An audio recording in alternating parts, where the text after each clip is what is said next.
Selamat siang teman-teman. Ini update baru lagi untuk sistem penghemat bahan bakar yang saya pasang. Nggak ada yang baru. Tadi saya cuman mendekin selangnya ini tadi biar nggak terlalu jauh perjalanannya untuk nyedot uap bensin yang di dalam sini nih masuk ke ini ada dua nih ya. Kalau untuk yang Innova yang sudah ada kanisternya, ini kanister yang nampung uap bensin dari dalam tangki dimasukkan ke throttle. Ini throttle bodinya ya. Oke. Nah, karena pada dasarnya si mesin Innova ini juga menggunakan uap bensin dan memang ada jalurnya dari sini ke sini, kemudian dikontrol pakai apa, ini ada kontrolernya nih. Saya nggak tahu, dia kalau nggak salah main di RPM sekian baru dia kebuka. Nah makanya uap bensinnya yang dari tangki itu bisa dimasukkan ke sini. Ini throttle bodinya ini ya, itu lubangnya tuh. Oke, nah ini aslinya dari sini langsung ke sana. Ini selang yang saya lepas sudah saya ganti. Ini aslinya langsung begini, nggak ada ininya ya. Nah, saya kasih cabang ke sini, kemudian ini cabang satu lagi ke arah masuk ke PCV yang sebelah sana tuh. Bentar ya, sambil ngobrol nggak apa-apa. Mudah-mudahan gampang dimengerti. Tuh, belum sempat dicuci lagi mobilnya, sorry kotor. Nah, ini yang dari PCV yang ke sana tuh. Terus ya itu PCV ke sana masuk ke ujungnya pipa yang ini nih. Nah, yang ini nih, ini ada injektornya. Nah, terus kabel ini masuk ke dalam sana ke controller yang ada di dashboard. Nah, terus dia diproses di sini. Nah, kemudian ujung satunya lagi itu masuk ke yang tadi yang kita bahas. Oke. Saya kira nggak ada yang baru. Dari awal memang seperti ini masangnya.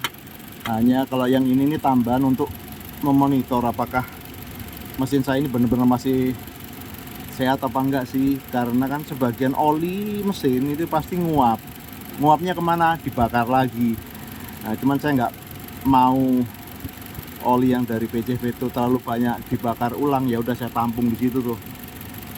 Nah itu untuk monitoring sebenarnya seberapa banyak penguapannya, ya itulah. Nggak banyak sih, berarti kan masih oke lah mesinnya, meskipun ini udah berapa tahun di sini ya, 2012, sekarang 2024 ya, udah 12 tahun, entar lagi 2025 usianya bakal bertambah tua. Oke. Nah ini sendiri itu bikinan saya, pesan khusus sesuai dengan ukuran yang saya mau, baru dibikinin. Makanya ini nggak ada di online manapun, teman-teman nggak bakal bisa dapat, karena memang harus dirakit. Ininya juga harus dirakit, semuanya harus dirakit, nggak ada yang beli jadi, itu nggak ada. Nah sekarang saya tunjukin ke bagian ruang mesinnya ya, sebentar. Bagian ruang mesin apa, di dashboard, sorry rasanya belepotan. Nah ini tadi yang saya maksud dengan controller. Yang versi sebelumnya mirip-mirip seperti ini, tapi ini ada opsi tambahan, ada istilahnya, ada apa ya namanya, duty cycle sama frekuensi. Nah yang ini ada tulisan frekuensi. Oke. Nah yang ini duty cycle-nya. Maksudnya adalah duty cycle itu voltase yang dipakai dari 12 bisa diturunin, ini cuma 15%. Terus kalau frekuensinya itu ini 15 Hz. Ini paling tinggi kalau nggak salah 200 kilo. Ya, 200 kHz. Cuma kalau 200 kHz ketinggian, kasihan di injektornya, dia kerjanya terlalu ini, ya udah. Nah, ini settingan ini variabel bisa di setup, disesuaikan dengan kondisi mobil masing-masing. Nah, alat ini sendiri Penghemat ini sudah terpasang mobil saya, mobil teman satu lagi yang di Serang, berarti 3 sama ini ya. Kemudian ada satu lagi, tapi malah di Nissan Juke. Nah, Nissan Juke juga lumayan bagus hasilnya. Kalau yang Innova ya sama kayak ini, bisa dapat penghematan sekitar, kita bisa ngomong 40%, 45% bisa dapat. Bahkan lebih, kalau kita ngomong 50 kayaknya sih terlalu optimis ya. Tapi sekitar 40% itu udah pasti didapat.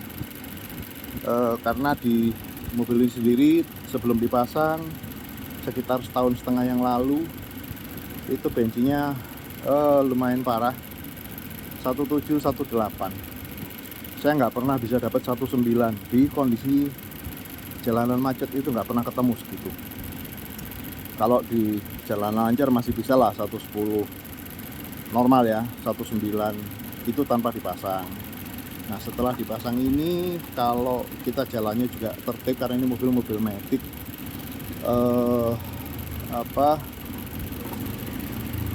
untuk perjalanan luar kota, jalan tol terus. Kemarin waktu itu saya pakai ke Bali sekali, ke Banyuwangi sekali, dengan rentang waktu yang lumayan berbeda jauh. Secara performance sih nggak ada kendala, nggak ada perbedaan. 113, 114 bisa dapat. Oke, itu di kondisi jalan tol. Kalau rata-rata dipakai di dalam kota dari sini ke kantor yang macetnya super parah, teman-teman tahu sendiri kalau di Jakarta kan lumayan menyita waktu di jalannya ya, sama bensin kebakar percuma, sia-sia gitu dong, cuma buat nyalain AC sama nikmatin macet ya. 19 macet-macet itu anak saya juga pakai ke kuliah itu 19. Kalau di jalan tol naik ke 112 ya, lumayan bagus sih. Nah update yang terakhir yang temen yang di Serang pakai itu, dia bawa ngebut 130-an speednya ya, lumayan kencang sih. Saya sendiri juga jarang sih pakai mobil dengan kecepatan segitu. Itu rata-rata dia bisa dapat 111 matic, AC full. Jadi ya memang ini ada peningkatan dengan masang beginian dibandingkan tidak dipasang. Terus satu hal lagi yang lumayan menarik sih menurut saya ya, kita nggak perlu capek-capek setelah masangin, ya udah pasangin gitu aja, udah nggak usah tiap hari diliatin sebelum berangkat ngantor mesti dilihat dulu, nggak perlu. Karena ini sistem pemasangannya sekali pasang ya sudah, nggak perlu diutak-utik lagi. Kalaupun toh ada kerusakan, paling yang rusak cuma ini nih injektor sama modul yang di dalam. Nah kalau itu rusak, teman-teman bisa nanya ke saya belinya di mana, nanti saya kasih tahu. Dan ini ya tergantung mau beli yang mana, mau yang beli original atau mau beli yang KW-KW-an juga nggak masalah. Tinggal perbedaannya hanya di masa pakai. Ini terus terang sudah saya ganti karena kemarin saya hobinya udah beres bagus-bagus, dikotak-kotik lagi. Ini saya ganti injektor saya yang sebelumnya, itu pun setelah 1 tahun lebih baru saya ganti. Jadi paling enggak ini 1 tahun masa pakainya. Oke. Dan ini harganya sekitar berapa, 200.000 ya. Ini yang versi Thailand punya. Kalau yang versinya original malah lebih mahal lagi, 400.000-an kalau nggak salah. Yang ngapain nggak perlu. Yang segini aja cukup deh. Dan gitu. Terus kalau untuk yang modulnya di dalam itu juga lumayan, ya nggak terlalu mahal juga sih. Cuman kalau misalnya ada kerusakan di modulnya itu, teman-teman harus ke saya, karena modul tersebut saya tambahin komponen rakitan lagi di dalamnya, nggak pure seperti itu. Karena saya mikirin ininya juga nih, biar dia cepat awet, dia tetap awet, makanya ada komponen tambahan di dalam. Dan agar modulnya sendiri juga awet, makanya ada ada komponen tambahan lagi untuk membuat dia running tidak terbebanin voltase mobil. Kan kadang-kadang dia naik turun fluktuatif ya, dari 12 ke 13,8. Itu saya tambahin komponen lagi untuk penyetabil arusnya lah, paling enggak seperti itu ya. Meskipun ada beberapa fungsi yang lain juga untuk ngebantuin menjaga frekuensi yang kita butuhkan, itu tetap outputnya segitu sesuai dengan yang kita inginkan. Saya kira itu. Yang lain-lain, oh iya, yang mau saya coba lagi nih, cuman belum dapat barangnya. Nih, ini kan ada tomboloknya di jalur air intake-nya. Ini kan ada jalur tomboloknya tuh.